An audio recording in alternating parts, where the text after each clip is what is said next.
सबसे पहले तो ये कहूँगी कि जैसा मैम ने बताया कि मैंने कैसे शुरुआत की, या स्कूल में थोड़ा सा दिमाग में था, तो हाँ, स्कूल में थोड़ा सा कहीं सोचा था, कहीं शायद पढ़ लिया होगा, कहीं सुन लिया होगा कि नहीं आईएएस ऑफिसर नाम की कोई चीज़ होती है। लेकिन तब ये भी नहीं पता था कि यार यूपीएससी नाम की कोई एग्ज़ाम है, सिविल सर्विस एग्ज़ाम है, उससे और भी पोस्ट में आप सिलेक्ट हो सकते हैं, ऐसा कुछ नॉलेज नहीं था। जब मैं अपने कॉलेज लेवल में आई, जब कॉलेज में एडमिशन लिया, मैंने भोपाल से ही प्राइवेट इंजीनियरिंग कॉलेज से केमिकल इंजीनियरिंग किया है, और उस दौरान मुझे जब मैंने सोचना शुरुआत की कि क्या बनना है, कंटेम्पलेट किया कि एग्जैक्टली क्या करियर चाहती हूँ, तो लगा कि यार कहीं जो पुरानी ड्रीम थी, एक जो सपना था, वो अभी उसको सामने लाना चाहिए। इस एग्ज़ाम के बारे में जो चीज़ें मुझे 1-2 साल में समझ में आई हैं, वो कुछ चीज़ें मैं आपसे शेयर करना चाहती हूँ। सबसे पहली चीज़ जो पहले जय और रचना हम दोनों बोल चुके हैं कि कंसिस्टेंसी। आप अगर दिन में, कई बार हमसे सवाल पूछते हैं कि आप कितने घंटे पढ़ाई करते हैं, तो देखिए घंटे मैटर नहीं करते। कोई 17-18 घंटे हमें नहीं पढ़ना है, उतना हम पढ़ भी नहीं सकते। एक दिन पढ़ सकते हैं, दूसरे दिन नहीं पढ़ पाएंगे। 5 से 6 घंटे ही आपको देने हैं या उतने निकालने हैं, पर वो जो वक्त आप अपनी पढ़ाई को देते हो, वो कंसिस्टेंटली आपको रोज़ उतना ही अपने पढ़ाई को देना है। Consistency is the key, that is the first and the most important thing जो आपको ध्यान में रखनी है। दूसरी चीज़ इस एग्ज़ाम में मुझे लगता है इक्वली इम्पॉर्टेंट है, क्योंकि ये जर्नी लंबी होती है। जैसे एग्ज़ाम ही 1 साल तक चलती है, आप प्रीलिम्स देते हैं, फिर आप मेंस देते हैं, आप इंटरव्यू में जाते हैं पर्सनालिटी टेस्ट के लिए, तो एग्ज़ाम 1 साल तक खुद चलती है। उसके पहले मान लीजिए आप 1-1.5-2 साल पहले से प्रिपेयर कर रहे हो, तो ये जर्नी काफ़ी लंबी रहती है। उस जर्नी में मेंटली अपने आप को मोटिवेट रखना, अपने आप को बूस्ट करते रहना, वो भी इक्वली इम्पॉर्टेंट है, और इसीलिए अपने आप पर भरोसा बेहद ज़रूरी है। You need to have a faith in yourself कि अगर आपने इसमें कदम रखा है, अगर आपने सोचा है कि आप सिविल सर्विस एग्ज़ाम देना चाहते हैं और देंगे, तो आपको ये ठान के उसमें जाना है कि हाँ, मैं ये कर सकता या कर सकती हूँ।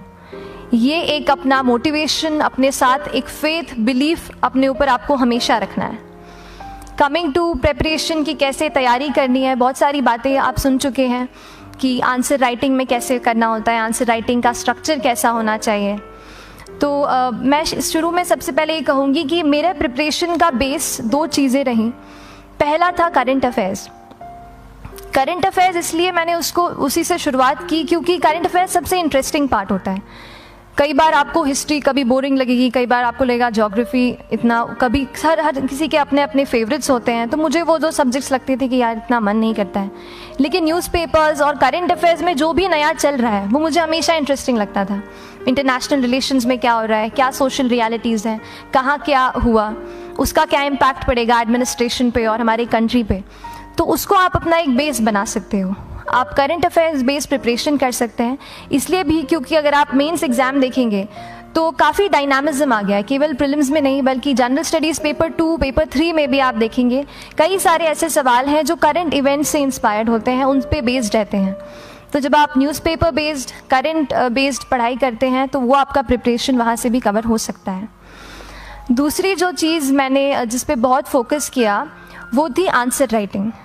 तो आंसर राइटिंग का, जैसे खान सर बता रहे थे कि आंसर राइटिंग की प्रैक्टिस बहुत की, तो उसके पीछे मेरा ये था कि जब मैं हमेशा प्रीलिम्स का कोई भी पेपर टेस्ट देती थी, हम मॉक टेस्ट देते हैं, तो मॉक टेस्ट देती थी तो हमेशा मेरे मार्क्स करीब 90 to 110, 120, इससे ऊपर मेरे कभी मार्क्स नहीं जाते थे। तो मुझे हमेशा ये डर था कि यार प्रीलिम्स में कहीं मेरा कुछ, क्योंकि कट ऑफ भी इसी कुछ रेंज में जाता है, तो हमेशा लगता था कि यार कुछ गड़बड़ यहाँ ना हो जाए।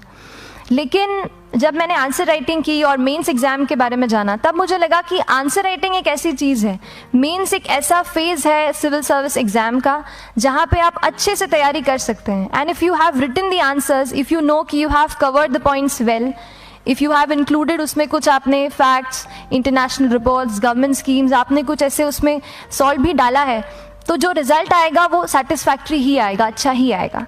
तो मेंस एक ऐसा पार्ट है जिस पे आप काफ़ी बैंक ऑन कर सकते हो।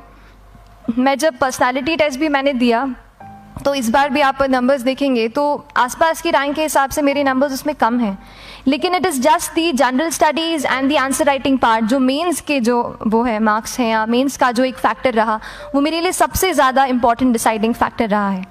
तो अपना एक्सपीरियंस यही बताऊंगी कि आंसर राइटिंग पे आप विशेष फोकस कीजिए।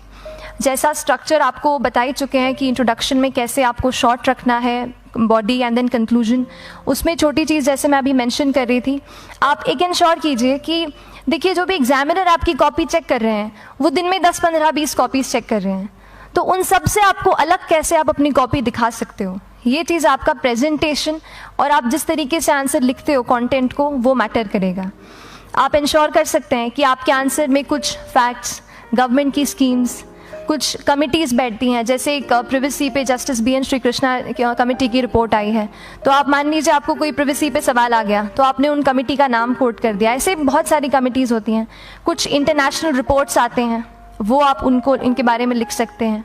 इंडिया का मैप आप बना सकते हैं। मैंने सीख लिया था कि 10-15 सेकेंड्स में कैसे जल्दी से मैप बनाना है और उस पर कैसे पॉइंट कुछ करना है, कुछ लोकेट करना है।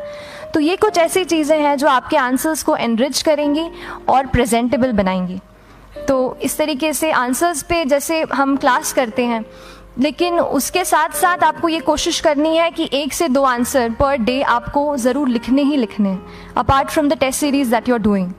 आंसर राइटिंग से 2-3 चीज़ें होती हैं, ना केवल हमारी एक लिखने का हमें समझ आता है हम क्या लिखते हैं कैसा है, पर हमारा कॉम्प्रिहेंशन भी इम्प्रूव होता है। हमें कितना समझ में आया वो भी हमें खुद समझ आता है जब हम आंसर्स लिखते हैं। और इसीलिए आंसर राइटिंग पे आप फोकस कीजिए, 1 से 2 आंसर ज़रूर लिखिए। और आंसर राइटिंग के बाद the third pillar of my preparation जो काफ़ी इंपॉर्टेंट जिसने रोल प्ले किया, that was tests and test series and mocks. देखिए हम पढ़ रहे हैं यहाँ पर, I will also come to the point कि हम कैसे दिल्ली, भोपाल और इंदौर में प्रिपेयर करके बिना दिल्ली जाए हम कैसे कर सकते हैं, I will come to that point. पर उसके पहले टेस्ट की थोड़ी बात कर लेती हूँ कि टेस्ट देना क्यों ज़रूरी है। हम ये जो एग्ज़ाम दे रहे हैं सिविल सर्विस की, ये एक ऑल इंडिया लेवल एग्ज़ाम है and this cut throat competition. तो उसके लिए आप केवल पढ़ते रहें, सारी बुक्स, मटेरियल्स, स्टैंडर्ड, ये करंट का सब पढ़ लें, लेकिन अगर आप ये नहीं जज कर पाए कि आपका क्या लेवल है at an all India level, तो चीज़ें समझ में आप नहीं, मतलब आप आगे नहीं बढ़ पाएंगे या सही डायरेक्शन नहीं पकड़ पाएंगे। तो इसलिए आप टेस्ट से घबराइए मत। कई बार टेस्ट का इनर्शिया होता है, ऐसे लगता है कि जब तक पूरा सिलेबस कंप्लीट नहीं कर लूँ तब तक टेस्ट नहीं दूंगा, लेकिन सच में बात ये होती है कि जब तक हम GS के मतलब पेपर देने अंदर भी घुसते हैं ना, तब भी उस सेकंड पे लग रहा होता है कि कुछ छूट गया है हमारा। तो ये चीज़ होगी ही, इसीलिए ये मैं कभी मत सोचिए कि जब तक पूरा सिलेबस नहीं कर लूँ टेस्ट नहीं दूंगा। जैसे आपका एक थोड़ा बेस बन जाता है प्रिपरेशन का, आप टेस्ट दीजिए, चाहे वो प्रीलिम्स का MCQ का टेस्ट हो या मेंस का राइटिंग स्किल की प्रैक्टिस हो, टेस्ट पे आप फोकस कीजिए। उसके बाद टेस्ट केवल देने के लिए नहीं देना है, उसको एनालाइज भी अच्छे से करना है। When you get the answer hints, when you get the answer keys, analyse properly कि आपकी क्या गलती हुई है और उससे भी सीखने की कोशिश कीजिए कि क्या कुछ नया मुझे इस टेस्ट पेपर से या इस आंसर कॉपी से मिल सकता है। तो इस तरह से टेस्ट पे भी आप फोकस कीजिए। And I will come lastly to the point कि जब मैंने प्रिपरेशन शुरू की थी अपने कॉलेज के 2nd ईयर 3rd ईयर आते आते, तो मन में बहुत सारे फियर्स थे। मैं भी एक नॉर्मल फैमिली से हूँ, मेरे फैमिली में किसी ने आज तक सिविल सर्विस का पेपर भी नहीं लिखा था, तो मन में बहुत सारे फियर्स थे, डाउट्स थे, क्या होगा, कैसे होगा। तो हो सकता है आपके मन में भी ऐसा होगी। बस एक चीज़ है, आप ज्वाइन करते हैं class, that will only provide you a direction. वो आपका रास्ता दिखा सकते हैं आपको कि इस रास्ते पर आपको चलना है, लेकिन चलना उस रास्ते पे आपको खुद है। You have to work on your own. कभी ये मत सोचे कि मैं वहाँ नहीं जा पा रहा हूँ तो नहीं हो सकता, यहाँ है, तो हम एक्सक्यूज़ेस बनाते हैं। कई बार चैलेंजेस आते हैं। तो मैंने कॉलेज के साथ प्रिपरेशन की, तो उसमें भी काफ़ी दिक्कत आती थी। कभी कभार कॉलेज की एग्ज़ाम होती थी तो इसमें मैं अपना उतना वक्त नहीं दे पाती थी। तो उस मोमेंट पे फिर प्लानिंग ने मुझे बहुत हेल्प किया कि हम किस तरीके से अपने कॉलेज के एग्ज़ाम के लिए प्लान कर लें। जैसे मैंने इंजीनियरिंग की है और मुझे पता है कि हम इंजीनियर्स 1 महीने से ज़्यादा पहले से पढ़ते नहीं हैं। पढ़ते हैं क्या? तो वो चीज़ आप ध्यान रख सकते हो, उसको अपना स्ट्रॉन्ग पॉइंट बना सकते हो। 1 से 1.5 महीना जब exam is approaching, I use to plan my entire syllabus का प्रिंट आउट निकाल के I use to make my notes. उस तरीके से उसको मैं उसको संभाल लेती थी। तो whenever you are managing those things together, focus on planning. किस तरीके से आप एक माइक्रो प्लान बनाएं, अपना डेली एक प्लान बनाएं, वीकली टारगेट सेट करें और एक ब्रॉड विजन दिमाग में रखें कि ब्रॉडली आप मंथ्स में क्या कवर करने वाले हैं। अगर आप प्लानिंग अच्छे से करते हैं तो ज़्यादातर पोर्शन आपका वहीं से कवर हो जाता है, और जब आप टारगेट्स बनाते हैं, उनको टिक करते हैं, तो एक सेंस ऑफ कंप्लीशन भी आपको मिलता है कि yes I am on the right path और मैं सही जा रहा हूँ या जा रही हूँ। तो इस तरीके से प्लानिंग पे भी इक्वली फोकस कीजिए। एंड बस यही सिंगल बिगेस्ट मैसेज मेरी तरफ से यही रहेगा कि आपने अगर ठान लिया है, अगर आप सोचते हैं कि आप ये एग्ज़ाम क्रैक कर सकते हैं, तो आपको रोकने वाला और कोई नहीं, आप खुद ही हो सकते हैं। तो खुद आप अपनी रुकावट कभी मत बनिए, एक्सक्यूज़ेस मत बनाइए। ऑब्स्टिकल ज़रूर आएंगे, उन्हें आपको चैलेंज करना है। Challenges are meant to be challenged. तो सही तरीके से अपने ऑब्स्टिकल्स को हैंडल कीजिए, और इस एग्ज़ाम में अगर आप सही स्ट्रैटेजी रखते हैं तो आप अपने एक अटैम्प्ट में ही इसको क्रैक कर सकते हैं। एंड एनीवेज आप जो भी अटैम्प्ट नेक्स्ट रखते हैं, दिल में यही रखिएगा कि जो ये मेरा नेक्स्ट अटैम्प्ट होने वाला है, ये मेरा बेस्ट अटैम्प्ट होने वाला है। कभी भी इस एग्ज़ाम को हाफ हार्टेडली मत दीजिए कि चलो दे के देखता हूँ कैसा है पैटर्न का एग्ज़ाम का। अगर एग्ज़ाम का पैटर्न देखना है ना, तो घर पे 3 घंटा टाइम लगा के एग्ज़ाम दे दो, बस केवल पैटर्न देखने के लिए एग्ज़ाम अटैम्प्ट मत कीजिए। जब आप एग्जामिनेशन हॉल में जा रहे हैं या कोई अटैम्प्ट आपने सेट किया है, तो अपना सब कुछ उस एग्ज़ाम को दीजिए, अपना टाइम, एनर्जी, फोकस, जितना भी करेक्ट आप उसमें पॉजिटिविटी डाल सकते हैं उसको दीजिए, एंड पूरी तैयारी के साथ ही इस पेपर को दीजिए, and I am sure that you will succeed.